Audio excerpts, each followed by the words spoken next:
बिस्मिल्लाह अल्हम्दुलिल्लाह। हम paper attempt कर रहे हैं सितंबर 2022 का। हम डिस्कस कर रहे हैं कि हमसे क्या मिस्टेक्स हुई हैं। तो question number 5D, assume that in C above Rahim was offered a similar project by Muslim Limited।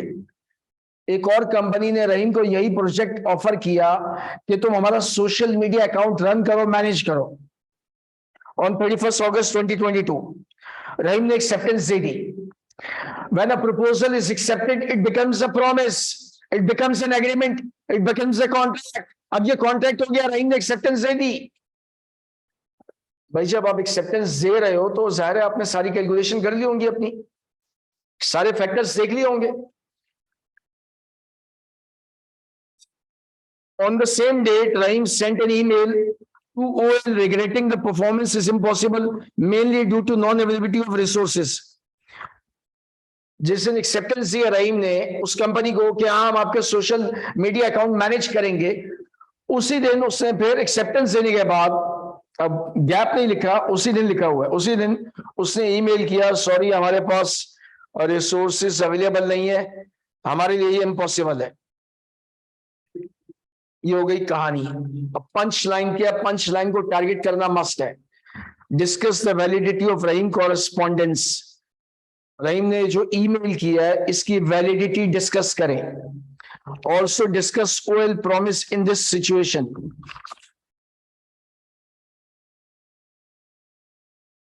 Okay, सवाल यह कि कॉन्ट्रैक्ट की परफॉर्मेंस कब इम्पॉसिबल होती है, तो गौर से जवाब सुनिएगा। After the formation of contract, contract की फॉर्मेशन के बाद एक वाकया होता है, सम इवेंट हैपेंस। उस वाकये के होने की वजह से कॉन्ट्रैक्ट की परफॉर्मेंस या तो इम्पॉसिबल हो जाती है या इलीगल हो जाती है। तो हम कहेंगे this contract becomes void. This contract becomes void कहने के बावजूद हम इसको वॉइड कॉन्ट्रैक्ट नहीं कहेंगे, क्योंकि वॉइड कॉन्ट्रैक्ट नाम की कोई चीज दुनिया में नहीं है। इसको हम ये भी कह सकते हैं दिस कॉन्ट्रैक्ट सफर्स फ्रस्ट्रेशन। इसको हम ये भी कह सकते हैं this contract suffers supervening impossibility.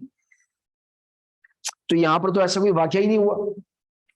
अगर यहां पर हम, हाँ एक और बात, अगर लीगल प्रॉब्लम में कोई की फैक्ट मिसिंग है, अगर लीगल प्रॉब्लम में कोई की फैक्ट मिसिंग है तो आप इफ करके बात करेंगे, आप इफ करके बात करेंगे। तो हम कहेंगे अगर कोई ऐसा वाकया नहीं हुआ, मसलन उसका जो आईटी फर्म का जो सेटअप था, लेटेस्ट से उसमें वायरस आ गया, उसका सारा सिस्टम, उसका भट्टा बैठ गया, शॉर्ट सर्किट की वजह से आग लग गई, उसका पूरा सेटअप जलकर खाक हो गया। अब तो अगर वो कह रहा है कि हमारे पास रिसोर्सेज अवेलेबल नहीं है आपका सोशल मीडिया अकाउंट मैनेज करने के लिए, अब बात समझ में आती है। लेकिन इस तरह की कोई चीज क्वेश्चन में नहीं है, लीगल प्रॉब्लम में नहीं है, तो हम इफ करके बात करेंगे।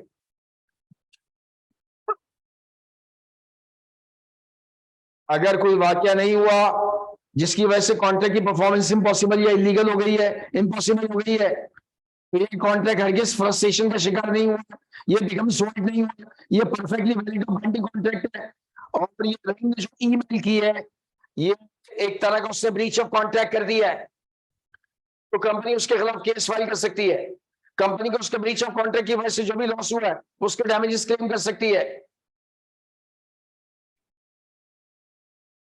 तो ये 4 लीगल प्रॉब्लम थे। उसने ऐसा माहौल क्रिएट किया कि लड़के की देखते ही हालत टाइट हो जाए। बस ऊपर शुरू में एक बेस बनाई है और 4 लीगल प्रॉब्लम, यार खुदा पार निकला चूहा वो भी मरेगा। तो असल में पेपर में आपने अपनी नर्व्स को कंट्रोल करना है। You have to be relaxed, panic नहीं होना, घबराना नहीं है। लीगल प्रॉब्लम एक मरतबा पढ़ के अटेंड नहीं करना, 2-3 मरतबा पढ़ना है। आप देखें मैंने भी अंडरलाइन किया हुआ है, 1-2 अंडरलाइन किया हुआ है।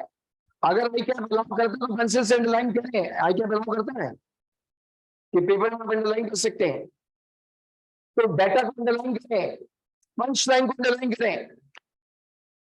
देखिए मैंने अंडरलाइन किया हुआ है। लीगल प्रॉब्लम को जस्ट एक रीडिंग में अटेम्प्ट मत करें, कम से कम 2 रीडिंग और अंडरलाइन किया हो कि डाटा क्या क्या अवेलेबल है, पंच लाइन क्या वो क्या पूछ रहा है। तो आप लोग जिनका पेपर फ्लंक हो गया चेक करें कि ये मिस्टेक तो नहीं हुई।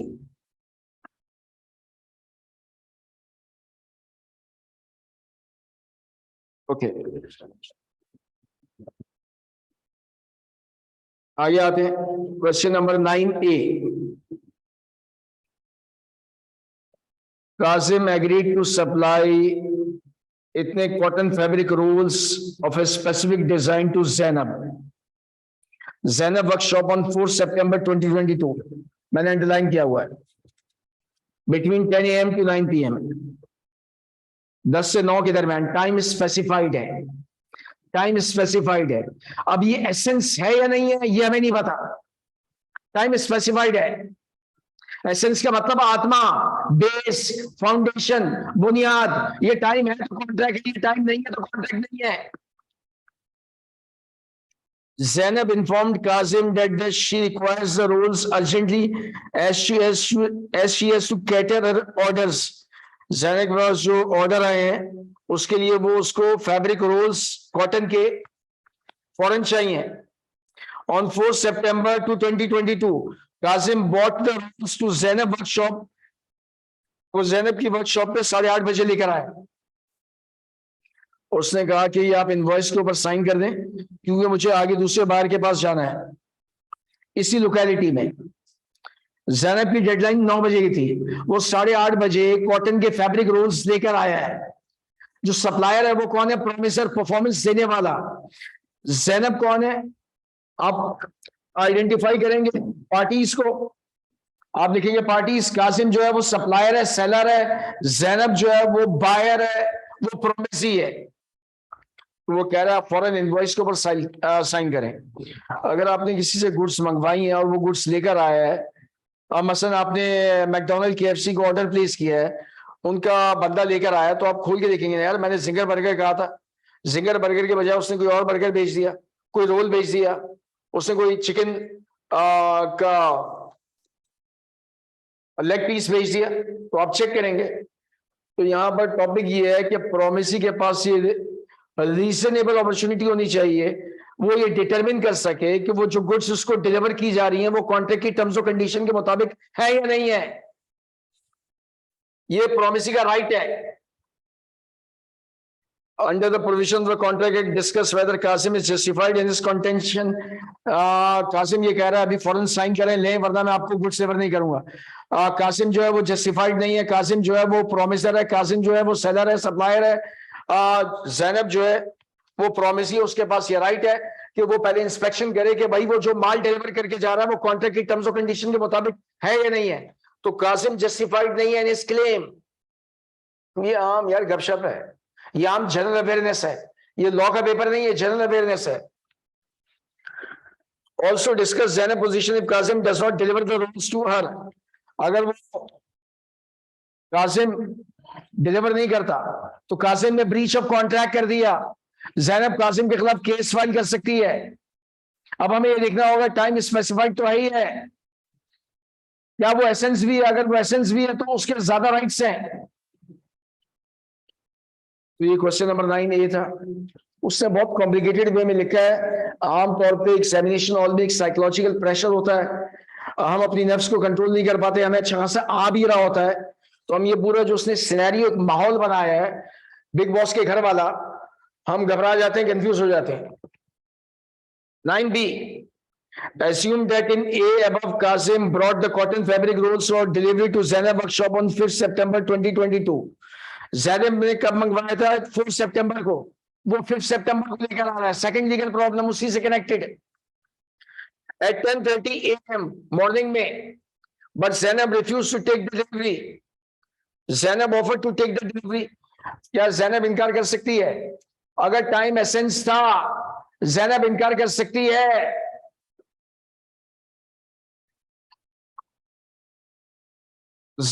अब कहानी में ट्विस्ट है, ज़ैनब ने उसको ये ऑफर किया कि अगर तुम मुझे 20% के स्पेशल डिस्काउंट दो इन कॉटन के फैब्रिक रोल्स पर, मैं लेट डिलीवरी एक्सेप्ट कर लूंगी। ये हो गई बेस। अब नीचे 2 पंच लाइन के क्वेश्चन है। कासिम की पोजीशन बताएं। If he refuses to give the discount and sues Zainab for breach of the contract, अगर वो डिस्काउंट देने से इनकार कर दे और ज़ैनब के खिलाफ केस फाइल कर दे ब्रीच ऑफ कॉन्ट्रैक्ट के लिए, तो भैया तू किस मुंह से जैनब के खिलाफ केस फाइल कर रहा है? तूने तो उसको 4 सितंबर 2022 रात 9 बजे तक गुड सेवर करनी थी, और तू 5 सितंबर को सुबह 10:30 बजे लेकर आया है। और अगर ये टाइम एसेंस था, स्पेसिफाइड तो था ही था, ये टाइम स्पेसिफाइड है, हमें ये नहीं पता ये एसेंस है या नहीं है। अगर ये टाइम एसेंस नहीं और स्पेसिफाइड है तो जैनब बाउंड है लेट डिलीवरी एक्सेप्ट करने के लिए। लेट डिलीवरी की वजह से उसको जो भी लॉस हुआ है वो ये लॉस क्लेम कर सकती है। ये टॉपिक है time specified plus essence. Time specified but not essence. अगर टाइम स्पेसिफाइड है लेकिन एसेंस नहीं, क्वांटिटी की बेस नहीं है, डिलीवरी की वजह से जो लॉस हुआ उसकी कंपनसेशन क्लेम कर सकती है, और कंपनसेशन क्लेम करने के लिए कोई नोटिस की जरूरत नहीं है। ये स्केच आपको ध्यान में रखना था।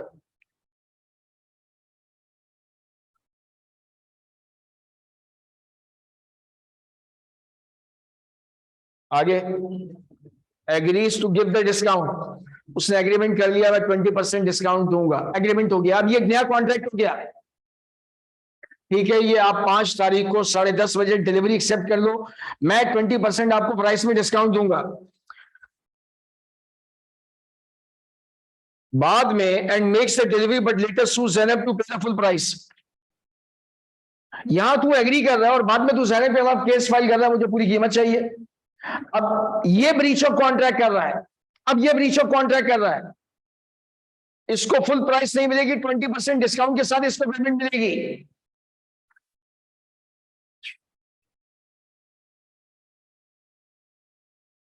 हाँ सर, अब